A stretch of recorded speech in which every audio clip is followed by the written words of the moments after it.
Welcome to the Women in the Arena podcast, a platform dedicated to honoring America's women veterans who dare greatly in all aspects of life.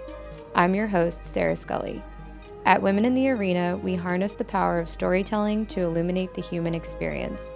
Through authentic narratives, we honor the resilience, authenticity, and leadership of women who have served our country. Our name, Women in the Arena, pays homage to Theodore Roosevelt's legendary speech, The Man in the Arena, recognizing the remarkable contributions of women in traditionally male-dominated domains. I am so excited to share this episode showcasing the story of an amazing woman, Shelane Etchison. Shalane's call to service began after 9/11, where she would serve around the world, deploying to Iraq, Afghanistan, and Syria, making significant contributions in the realm of special operations. Her journey from the military to Harvard and now as an independent congressional candidate in North Carolina's 9th District is sure to leave you inspired. Don't miss this opportunity to hear Shalane's remarkable journey and her vision to continue making a positive impact in the world around her. Well, Shelane, welcome to the Women in the Arena podcast. Thank you. I'm so excited you're here, and I'm first going to start with just the gratitude for you carving out time for us amidst a incredibly busy schedule, which we'll get into all the amazing things that you're doing here soon. But the stars aligned because we are both North Carolina based, and we were able to make it work in this beautiful studio and be here at the same time. So I'm so excited you're here. Thank you for making the time. Oh, thank you so much. It was meant to be. Yes, it was. It absolutely was. So your resume and story, there's just so much that we could go into. I don't know how you've accomplished so much in your time on Earth, but you've managed to make the most of your time. So let's just start at the beginning. Tell our listeners about your childhood and where you grew up. Well, thank you. I appreciate that. And I don't know, there are so many people and women, especially from our military communities, that are just utter rock stars. So I feel very thankful to be among one of us. Mm-hmm. But the majority of my growing up happened in Central Florida, and it was a pretty normal childhood, I would say. Went to public school, had two brothers. My parents were small business owners. We were latchkey kids for a bit, kind of definitely suburbia. But some things that I really I've enjoyed my whole life is horses. I know there's the crazy connotation of like crazy horse girl.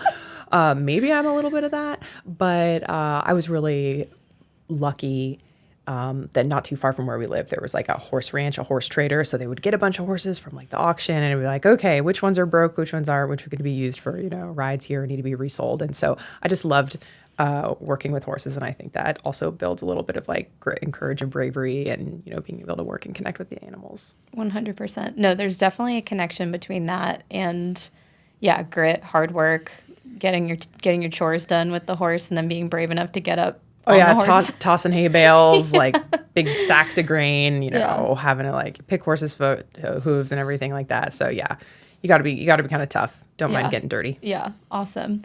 And then military service, like, was this something that you expected for yourself, a career in the military, or was it something that, things worked out and it just so happened to happen? Was it part of the plan? Well, I don't come from a military family at all. So it wasn't necessarily on the map or like modeled to me. I really didn't know anybody in the military.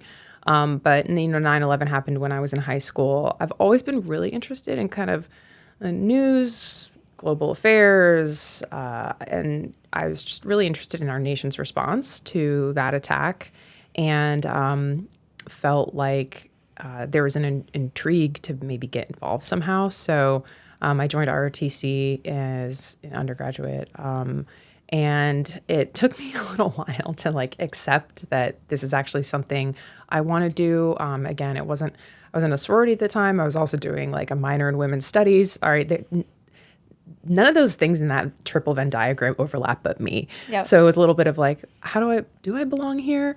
But I'm really glad I stuck it out, and it really ended up being a great fit. Yeah. I totally resonate with that. I, too, was the dual sorority ROTC double life, but it makes it interesting. You got a diverse group of friends when you do that.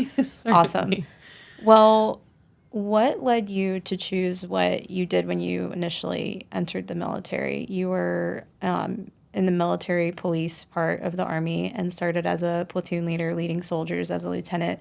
Was there a certain thought process behind that first career decision for you? Well, when I commissioned in 2008, so the women in combat ban was still very much in place. And I had a real mental shift. Like I said, I was kind of a little, reticent about, is the Army the right fit? But once that decision was made, I signed the contract at the end of sophomore year and junior year. Otherwise, you couldn't progress in ROTC. But once I signed that contract, I was like, I'm committed and I'm going to be doing this to the best of my abilities. And I'm joining the Army. I'm joining a wartime Army. I want to be, on the ground as and in a position to commit as much as myself to what's going to have the greatest effect against combating terrorism. So if combat arms were available to women, that's something that I think I would have pursued. That was sort of like what was in my heart and my soul and what I wanted to do. But unfortunately, that was not an option for women. And military police at the time were deploying a lot in like combat support functions. And so I said, you know what, this is kind of makes the most sense for me to be able to do that. So that's why I ended up picking military police. Awesome. And can you talk to us about your first deployment and your experience deploying, what that was like? Yeah, so my first duty station was Fairbanks, Alaska. And so definitely change of environment for a Florida girl. And that experience was really unique for a lot of reasons. One, I showed up to a brand new military police company. I was the very first lieutenant to arrive. Wow. And so, and the battalion that we were under was actually at Fort Richardson. So we were like a lone MP company standing up in Fairbanks, and we needed to get all of our soldiers, get all of our equipment, get training, because we would be deploying in 1 year's time. So I actually ended up being tapped as the company executive officer right away, as a second lieutenant. I was heartbroken because when you go to ROTC, you are told about, you're going to be a PL, you're going to get with your platoon sergeant, you're going to be leading soldiers. And now I'm like, oh my gosh, I'm the logistics officer, if you will, as an executive officer. And this is not what I signed up to do and wanted to do. But it ended up being a real baptism by fire because we were a brand new company in Fairbanks, Alaska. It was my job to field all of this equipment on our MTO, or allotted equipment for the company. That was my responsibility, and the maintenance of it. And then getting that to, the National Training Center, so the trans piece, and then getting that to Iraq. So I was very busy. I learned a lot. And actually ended up enjoying that job. But we deployed to Ramadi, Iraq. A year into my time with that unit, I went as the company executive officer, but then during the deployment ended up switching and getting a platoon. And so we did base defense for Camp Ramadi. Awesome. Mm-hmm. What was that like? You're a young lieutenant, a young officer in Iraq on the ground, in a leadership position, leading soldiers that, are in an unknown part of the world with lots of challenges. What was it like? Yeah, well, it's true what they say, kind of like lean on your NCOs. This wasn't their first rodeo. Mm-hmm. And so, I had a good platoon sergeant, good squad leaders that certainly helped. But, I'm probably going to take this in a different direction right now. That my time as a lieutenant and in the military police and in this particular unit, and especially while deployed, was a really rough time for me when I look back on the totality of my time in the military. I'm young, single, still learn, 22, 23, 24 years old, and no other real women lieutenants, no women senior leaders there. And so I wasn't really, I think, fitting in nor being mentored or kind of accepted the way that my male peers were. Mm-hmm. It was if I'm being honest, a very deeply lonely and confusing experience in a lot of ways. Yeah. And feeling like, hey, I'm waking up every day and committing myself to this profession. I feel like that was the right call, but I'm not feeling like leaders want me here. So it's it was actually pretty it was a pretty challenging, I would say, first 3 years for those reasons. Just not too many women around, and no one didn't really feel like anyone was mentoring and looking out for me in a way.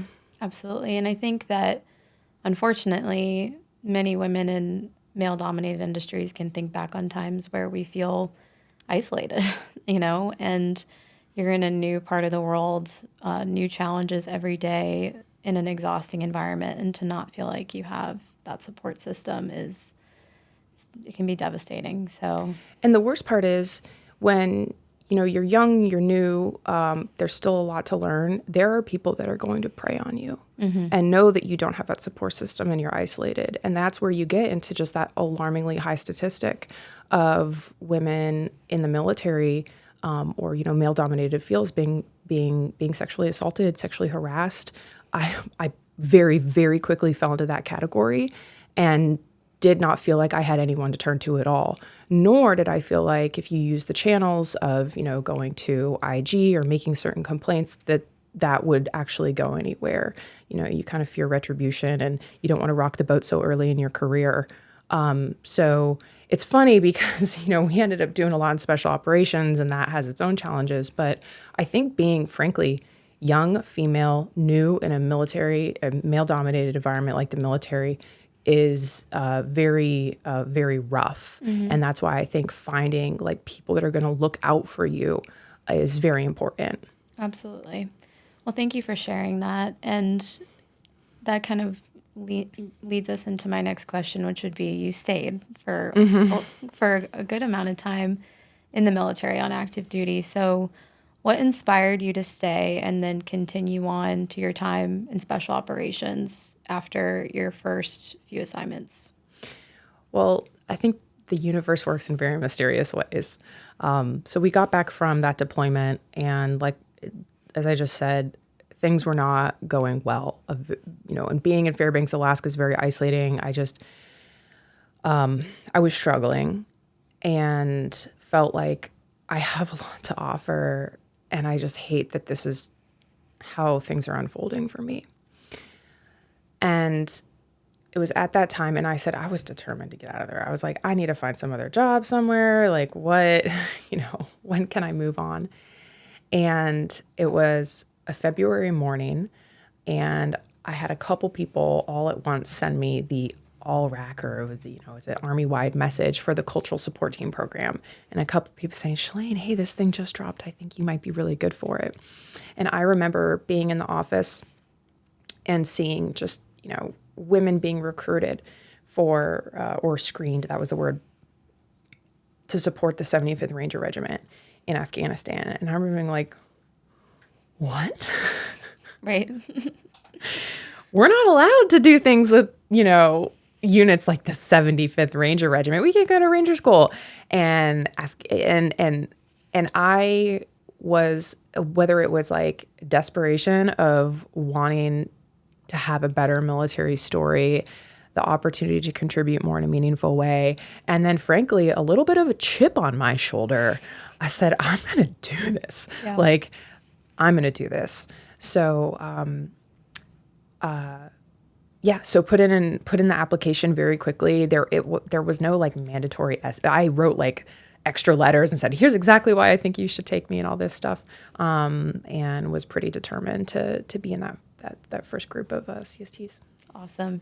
Yeah, it's so awesome to connect with members of the cultural support team community that were in earlier iterations than my group was. And I'm curious what that was like, being one of the first groups that deployed forward in support of special operations in that role, because by the time I was able to do that, we were a little bit more well-versed in the program and had done it for a good amount of time. So tell us about your training, deployment, and just integration while you were in that role and what that was like for you. Yeah, it was so exciting. And showing up to Fort Bragg and to assessment and selection with, the group of 100 plus I think it was maybe 200. I don't know the exact number of how many women showed up for assessment and selection. And looking around and being like, I am overjoyed right now to be in the same room as so many women, so many Army women.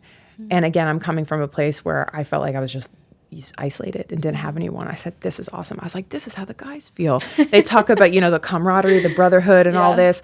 And I loved it. I said, this is fun. And I had an attitude where the conclusion was already done. I was going to be, there was zero choice. I was going to make it through selection. I was going to make it through training and going to be part of this group. So anyway, that all worked out. But I just had the best time training up with these women. And we knew that a lot of eyes were going to be on us. This was, certainly kind of controversial and being the first group. And we knew that missteps we take are not going to be forgiven easily. They're probably going to be looked at and said, hey, see, we told you so. Like, it's not a good idea to have women in these environments. Mm-hmm. And so I think we knew kind of how sobering it was that we had to do our jobs professionally. We had to do it right, and be committed to this. But so no pressure, right? No pressure. But, the train up was good. We did a lot of, kind of cultural engagement stuff. And then you find out whether you go with special forces or whether you go with the Rangers and do more direct action. And then, the group of us that went the direct action side, we got more into the technicalities of, raids and tactics and things like that, and weapons training and everything. But, and then showing up to Afghanistan was... and showing up to the strike forces for the first time was definitely like, okay, deep breath. We got to do this. And we were the first group. And so, it wasn't like we were welcomed with open arms or, hey, we've been waiting for this capability. Thank you so much. There's a lot of skepticism. A few people were kind of like outright hostile, but you have to have that thick skin and expect it. Thank goodness for the movie G.I. Jane. I was like, oh, I've seen how this goes out. You just do your thing and it'll be all right. But I think it didn't take too long in my experience for, you have a successful mission where you get that critical piece of intelligence that kind of makes the difference, or, you're able to find something when you're doing your searches that is certainly helpful, where it's like, okay, the concept is being proven that this is valuable, and, they're value added rather than, a liability. Right. So my next question for you is, for those listening that may not be in the exact same situation that you were in, but maybe in a situation where in their professional environment, they're not being welcomed with open arms after working hard to be where they were, knowing that they're qualified, knowing that they're a valuable contributor. What advice would you give to somebody dealing with that, whether it be in the military or just in another industry where women just aren't as traditionally included or present? So a couple things that helped for me. I get actually very curious about stuff where I say, hey, I know this isn't, it may feel personal, but it's like not personal. I want to know, sociologically speaking, what's going on here in these dynamics. And so I actually found a lot of comfort, and it sounds really dorky, but reading like research papers of women or minorities who are kind of in the out groups. And so there are lots of sociological studies that explain sort of the phenomena of why, women are judged, or people in the out groups are judged more harshly on like, men are looked at for their potential, right? For women or the out groups, they're looked at like, what is your specific performance? Mm-hmm. And so I actually found, when I was in Alaska was when Sheryl Sandberg's book Lean In came out. And I remember reading that and being like, oh my gosh, there's like terms, there's studies, there are things it helps make it, it helps put some understanding to the feelings that you're feeling. Or in Afghanistan with the CSTs, I had a particularly very rough, frustrating day and just, again, feeling very isolated. And I came across a thesis paper done by, she's a former congresswoman and one of the first women A-10 pilots, Martha McSally. And she did her whole thesis on like integration of women in the military and in pilots and everything. And I was like, okay, I feel better. Like, but so that's one aspect that, that may not do it for everybody, but I kind of like getting into the science of this and why and what can help to combat it. But then also, finding the people that do have your back, and, mentors or even just friends or even like, there are good men out there that do see your value, that do want to see you succeed. And I also found like a lot of source and comfort leaning into those relationships as well. Amazing. Love that. So after your time as a CST, you continued in the special operations community until you exited the military. Can you tell us about that? Yeah. So the cultural support team, it was kind of opens you up to the different like world of possibilities and special operations. So I assessed for a tier 1 special mission unit and ended up being successful in that. And so I was able to kind of stay at that unit for the duration of my time in the military before, getting out in 2019. And that was, out of that unit, I ended up deploying to Syria, kind of in the earlier days of, just the small footprint of U.S. special operators who went there to partner with the Kurds and fight against ISIS. And that was, I want to say, an incredibly profound deployment of mine. I think that the wars in Iraq and Afghanistan are a bit complicated, and the history books will show that. We can certainly look and question sort of like how did our strategy and tactics perhaps backfire for what our goals and intentions were. I don't feel that way in Syria. I actually feel like Syria is a pretty good case study of, small, nimble, special operators partnering with the right people for the stated goal of defeating ISIS. And but the most prominent part there was actually working with the Kurdish female fighters, the YPJ they're called. And my goodness, you want to talk about like a budding feminist revolution in the Middle East that most people have no idea about, was very inspiring and admirable. And you do kind of get that energy from other women who are willing to, fight for their rights, do it unapologetically. And you kind of have that like mutual sisterhood, if you will, even though you're coming from different cultures, you don't speak the same languages. And I'm sure you probably got that with Afghan women as well. Yeah, absolutely. And we were actually talking about this yesterday with the team, that there is so much cross-cultural connection between women service members around the world, which is just kind of crazy when you think about it. But there is, like you said, this sisterhood, this like foundational sisterhood that just seems to exist. And it's just incredible. And thank you for sharing that. So it seems like that deployment was very influential in your own life. So coming back from that deployment, how did that change what the next few years looked like for you? Well, this is really funny, Sarah.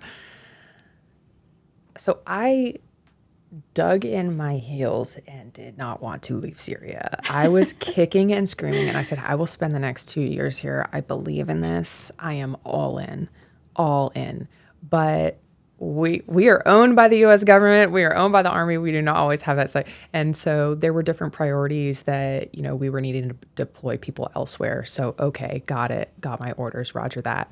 But I could not let it go. And I kept thinking, there's a lot of ways to do good things on the outside of the military.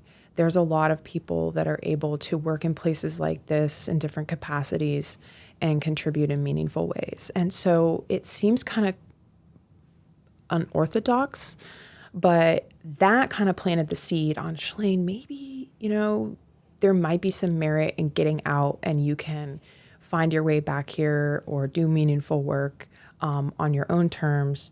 and not be beholden to the military. Even though the military is great, I really loved it. I really, really, really did. But at the end of the day, there's other people calling shots for your life, not you. Right. Absolutely. So you exited active duty in 2019 and then somehow managed to squeeze in going to graduate school. I'm just amazed by how much you've fit into these windows of your life. Tell us about that. Yeah, well, I like to tell people I'm very much a product of Florida public school education. Like, I could not have told you where Harvard was on the map, nor did I know a single person who went to an Ivy League school growing up. So this wasn't some legacy foregone conclusion. So I want to be very clear about that. But I think the graduate school was a little bit of twofold. Like, one, 11 years, mostly in special operations, lots of deployments under your belt, lots of training. I was feeling a bit worn down, feeling a bit like I needed to restore a little bit of balance and normalcy to my life. And that going to school using the GI Bill benefits that I had earned would be this would be the time for it. And I think with the success of CST and, getting into other high caliber units, you learn that, nothing ventured, nothing gained. And I said, there are zero reasons why, if I'm going to go to business school, not to apply to the best one in the world. All they can do is say no. I'm not afraid of that. And so anyway, put in an application. It was the only school I applied to, and they said, sure, come on in. I was pretty shocked, frankly. And then I also subsequently applied. I said, well, if the business school will take me, maybe the policy school will too. And so anyway, I ended up getting into both and doing that. Really, I got off active duty, and 2 weeks later, I was starting the fall semester. Amazing. Well, to quote Good Will Hunting, my girl's wicked smart. Yeah. Well, hold on. I also want to caveat this too, because I, in my application, they did not accept me because I had some outstanding test scores. Okay. I did good in undergrad, had a good GPA. My test scores were good enough. And I even wrote that in my application. I said, hey, I acknowledge I'm not going to be on the upper echelon of the range that you take, but here's the other things that I believe I can bring to the classroom. And so school, it's interesting. For me, it actually was very challenging academically, especially the business school. Like, hadn't worked in business before. There's some technical concepts and finance and everything. And what is it? What was it, like John McCain brags that he was like one of the last in his graduating class, the Naval Academy and stuff. I was like, yeah, I kind of limped along grade-wise through Harvard, but we did it. And I certainly brought, other qualities to the classroom with like leadership experience and more of the soft skills and stuff. Yeah, that's amazing. So I don't want people to self-select and think that they aren't smart enough, because I don't fancy myself being some genius. Yeah, I think over the course of adulthood, we learn that smart can mean so many different things, For sure. Not just test scores. But so you graduate from Harvard, and tell us what you're doing now. So I graduated from Harvard, and I want to bring it back to Syria and the Kurds. So I actually was lined up to go to Syria, work with a company that was doing oil refinement and exploration to help boost their economy there with the Syrian Kurds specifically, modeling it a little bit after the success of the Kurds in Iraq with leveraging their oil resources. And I actually did my thesis on this as well. And so things were falling into place. I said, you know what? I called it. I knew I was going to go back to Syria and work with the Kurds, and I was going to do it as a civilian, and here I am. But unfortunately, the Biden administration, so the Treasury Department has sanctions on Syria, right, with al-Assad, but there were exceptions carved out for certain companies and working with the Kurds. That license did not get renewed for this company. And so it really kind of foiled that plan. Maybe it's going to go, maybe it's not. It ended up not working. I was a little heartbroken, but I ended up working with the Kurds in Iraq. I was working in their prime minister's office on like government-backed small business loan project, because they want to start diversifying their economy away from oil and start helping entrepreneurs and sort of their startup culture. So bottom line, like I really enjoy working in the Middle East. I really enjoy working with the Kurds, and was really glad to be able to do that kind of out of the gate with graduate school. Mm-hmm. But, this had been building up a little bit with, I think, the concerns for our country. In the military, as a military officer, like your profession is to be a leader. Okay, we are taught leadership, and there's no way you spend so much time overseas like we have, and not just have a deep appreciation for the ideals of this country and what we're supposed to stand for. I personally have been very troubled with, I think, truly a crisis of leadership going on with folks at the highest level, and more Americans just not believing in this American experiment. And we can't have that. I mean, I think this is a great country. I think the Constitution is a cool thing, and our democracy is a cool thing, and we need to make sure that it continues to last the test of time. And so, and in particular, this election cycle, 2024, we have the same presidential matchup. Most Americans cannot believe that they're deeply unpopular nominees. I'm concerned that we're not going to get through this election year without more domestic violence. We can't have this be the norm in the country. And so I had this real kind of awakening moment on, Shelane, you have one life here. It's short. What are you doing to contribute to serve this country? And we answered the call after 9/11, joined a wartime army. And I feel like getting into the political arena and giving people a new option and some true leadership choices is what I've decided to do. So long story short, there was no roadmap to running for office in 2024. But it was this deep-seated feeling in me that was not shaking loose. And so I had to explore it. Yep. And you're running for North Carolina's 9th district as an independent candidate. That's right. The first ever independent candidate, correct? Yeah, I did not know that when we started. I really didn't. And so there's a little bit of backstory to this too, because we're dominated with the two-party system, and historically, independents and third-party candidates are not successful.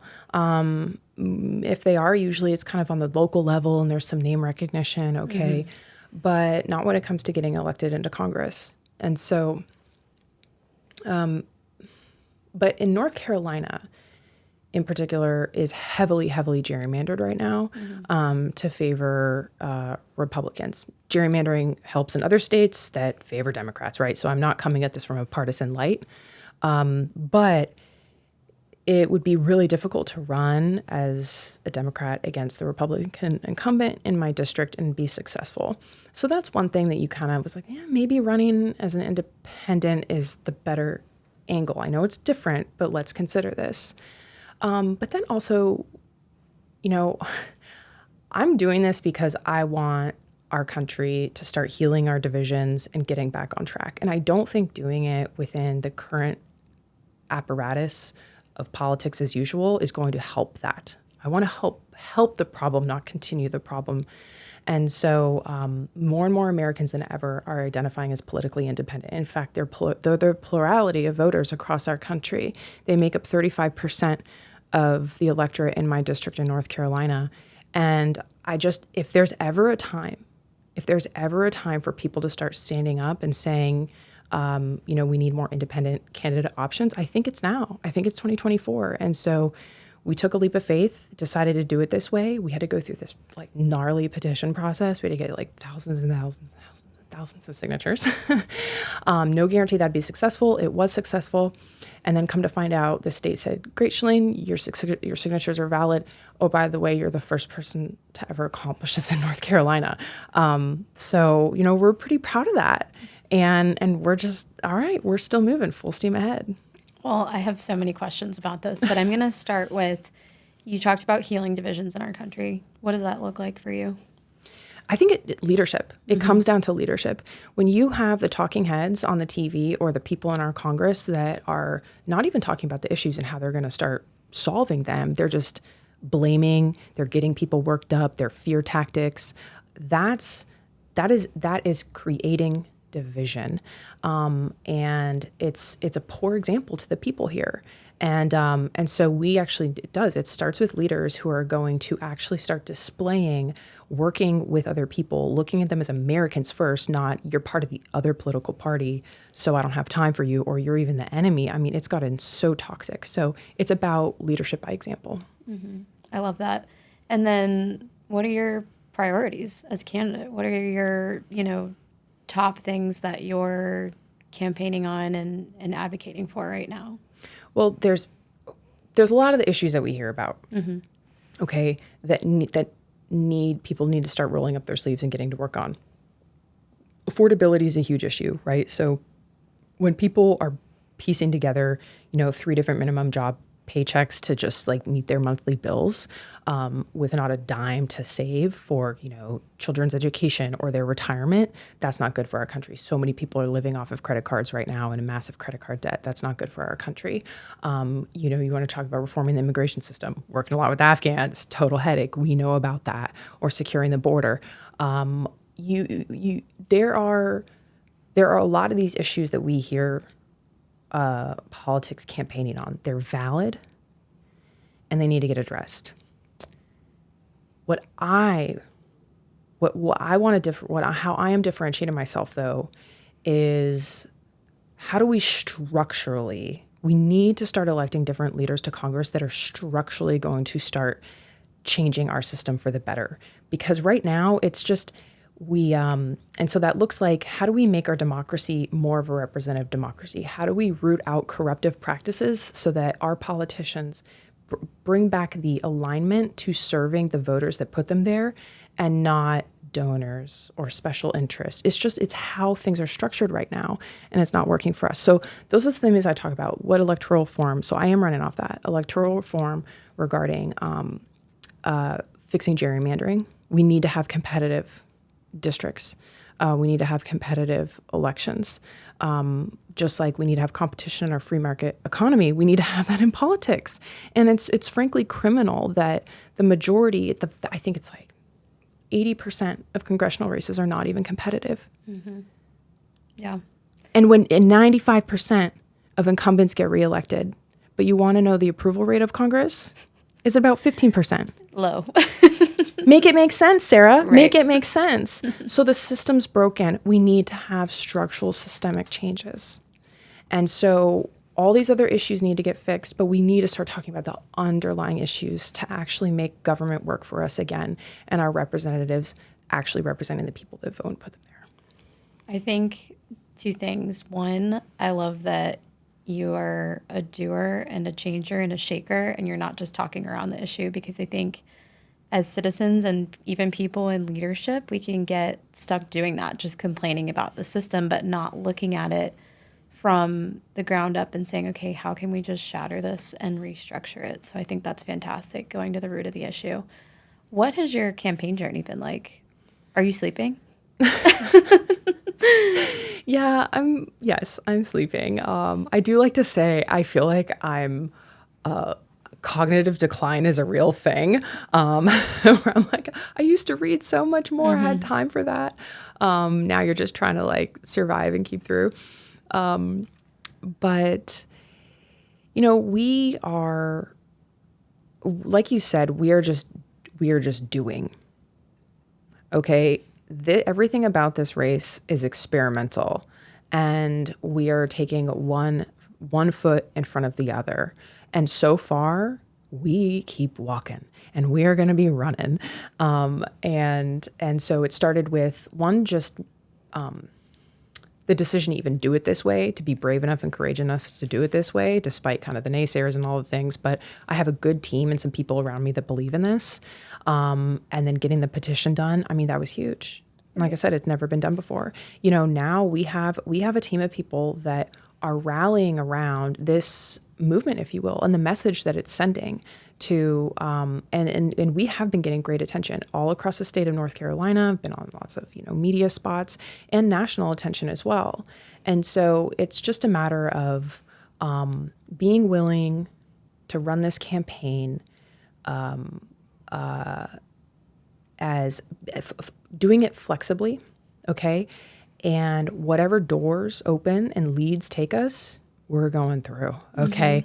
And it's been really fun finding these different nodes of supporters, not just in North Carolina, but across the country that are like, this is refreshing and our country needs candidates and people like you, Shelane. And so we're going to help you.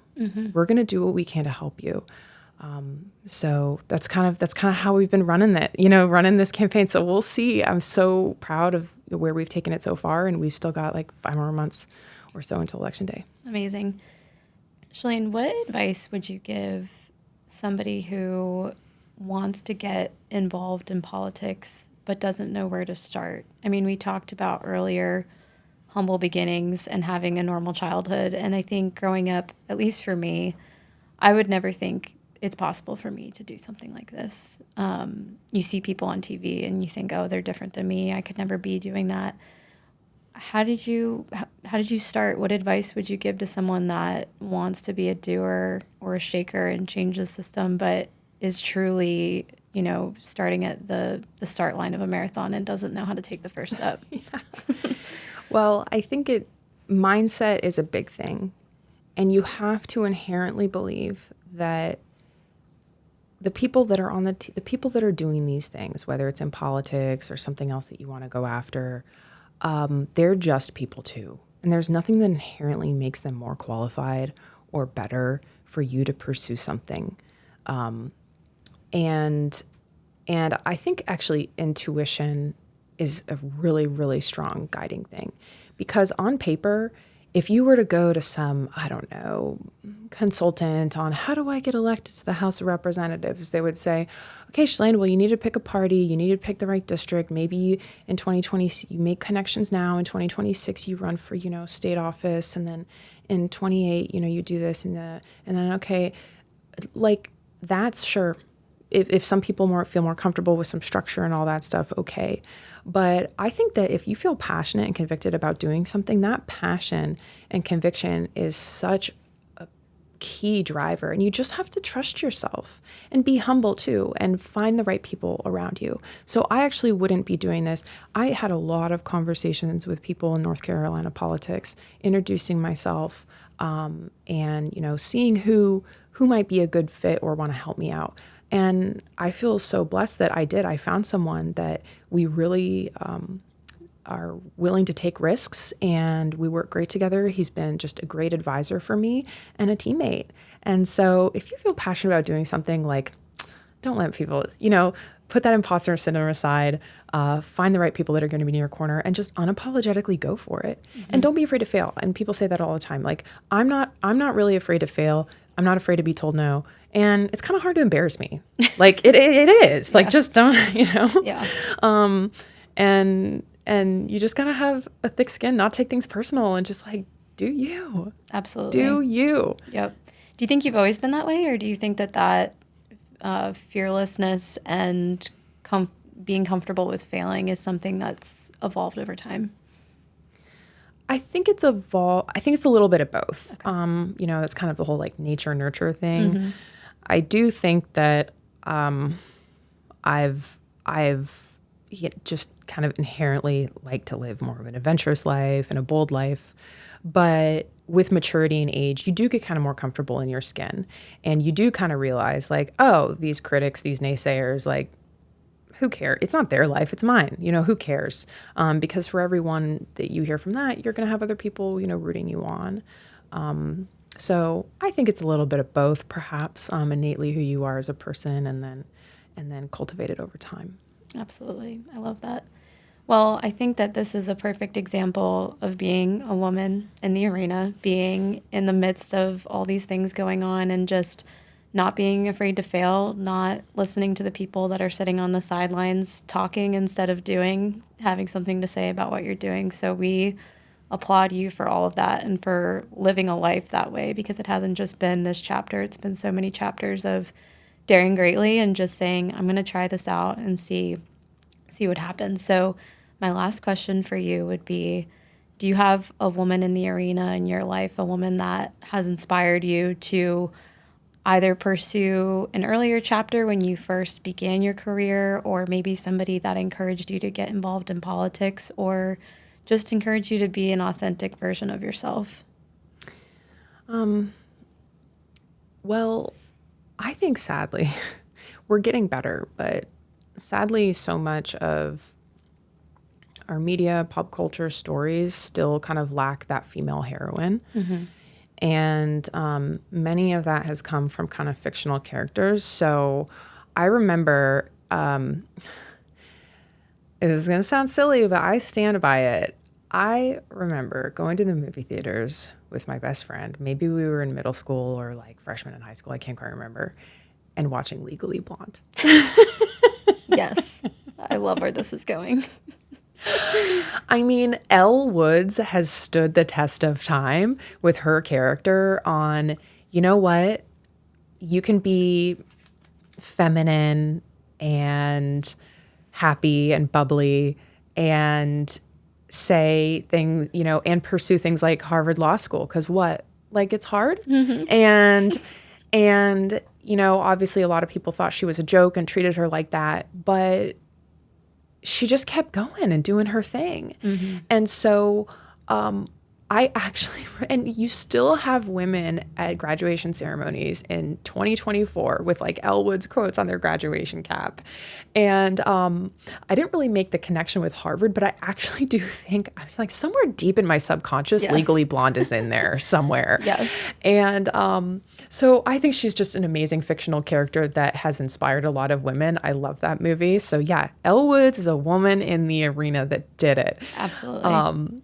But also seriously, I derive a lot of inspiration, deep appreciation for the sisterhood in the military that we were talking about. Like women are just incredible and awesome and supporting each other in that community. I actually don't know if I'd be doing the things that I'd be doing without having so many great women, you know, cheering you on and supporting you along the way. So they're, in my mind, they are all very much women in the arena. Absolutely. And it's hard to pick one because so many of them can inspire us in different ways to pursue different things and believe in ourselves. And yes, I also love Legally Blonde. And I think that that's a great story to remember, to just be your true self. And if that means bringing a pink fuzzy notebook to Harvard Law School class, then by all means do it and be the first one to do it. The thing is, there are always going to be people that are going to criticize you and be naysayers, whether you bring a pink notebook or not, or whether you're using a black notebook. Getting over that is a superpower. It's such a superpower. And so Elle Woods for the win. Yes, absolutely. Well, with that, Shelane, thank you so much for coming on today. We wish you the best of luck with your campaign. We will be cheering you on from afar and just so excited for you. I do have a little gift for you. It's just a little bracelet with a quote from the Woman in the Arena poem that we use now instead of Man in the Arena. So we hope that you can wear it on your campaign journey and maybe look to it as a source of strength, and just know you have lots of ladies in your corner cheering you on. Oh, thank you so much. I love it. I really do. And when people say, you know, what presidents inspire you, Teddy Roosevelt's certainly one of them. Yes. And just it's lasted the test of time and is really good. Such a powerful excerpt. Well, thank you. Thank you. I appreciate it so much, and I definitely invite people to check out the campaign, follow along. We are doing this unapologetically and grassroots. There's plenty of ways to support, whether you're in North Carolina, out of North Carolina. Let's get in touch. In fact, last piece, there's actually going to be a profile piece coming out on me and the campaign next week. And the author of it has loved and is going to be talking a lot about how many military women in our community stood up and helped get that petition done. So I think the power of women rising, women supporting each other is huge. So I invite anyone to come along and help. Amazing. We absolutely will. Thank you, Shelane. Okay. Thank you so much, Sarah. I appreciate it. The Women in the Arena podcast is powered by Iron Butterfly Media. a production company committed to honoring the lives of women who have had an unseen and outsized impact on our world. We hope you've enjoyed this episode. If you have a woman who you would like to nominate as a guest, please shoot us a message on our social media platforms. Be sure to subscribe and follow on Apple, Spotify, and YouTube. See you next time.